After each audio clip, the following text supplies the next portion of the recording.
Let me prove something to you in 10 seconds. Study one sentence right now. Easy.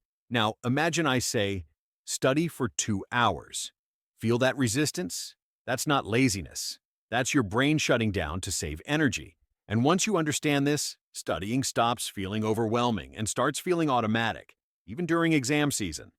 Stay with me, because in a moment I'll show you the 60-second rule that keeps you studying even on your worst days. Most students think they struggle with studying because they're unmotivated, bad at focusing, or just not disciplined enough. But that's not the real problem. When you're tired, stressed, or burned out, your brain isn't asking, "What's the smartest study plan?" It's asking, "What's the easiest thing I can do right now?" That's why you can scroll on your phone for an hour, but opening your notes feels impossible, not because you don't care, but because your brain is trying to protect you. Here's what actually happens. You feel tired, then your brain wants to save energy, then it chooses the easiest action, then you avoid studying, then you feel guilty then, and next time, studying feels even harder. So you don't avoid studying because it is hard. You avoid it because it feels hard, and that feeling grows every time you skip. But here's the breakthrough most students miss. Studying consistently has almost nothing to do with motivation. It's about lowering the effort required to start. If studying feels easy, you'll do it, even on bad days. So the real question isn't, how do I force myself to study? It's, how do I make studying feel effortless to my brain? This is where everything changes. Here's the one rule that keeps you studying even when you're exhausted. Shrink the study session until your brain doesn't resist it. Not the full chapter, not the whole lecture, not the perfect plan. Just the smallest possible action you can't talk yourself out of. Too tired to study? Read one sentence? Too overwhelmed to revise? Review one flashcard? Too distracted to write notes? Rewrite one definition? Too burned out to prepare? Study for 60 seconds. Your brain won't fight something that feels small, and once you start, you usually keep going. When you're exhausted, your brain runs in low energy mode.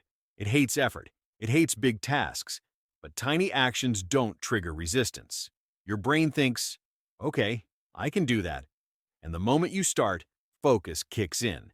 Procrastination doesn't end when you feel motivated. It ends the moment you begin. Now let's make this automatic. Step 1.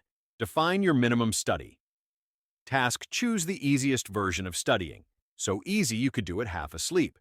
One sentence, one flashcard, one question, 1 minute. If it feels embarrassingly easy, good. That's how it works. Step 2. Attach a trigger. Tie your tiny study task to something you already do. After class, after dinner, after opening your laptop, before checking your phone at night. No thinking, no deciding. Your brain loves routines. Step 3. Reward completion. This part is critical. When you finish, acknowledge it. A check mark, a timer sound, saying, "I showed up."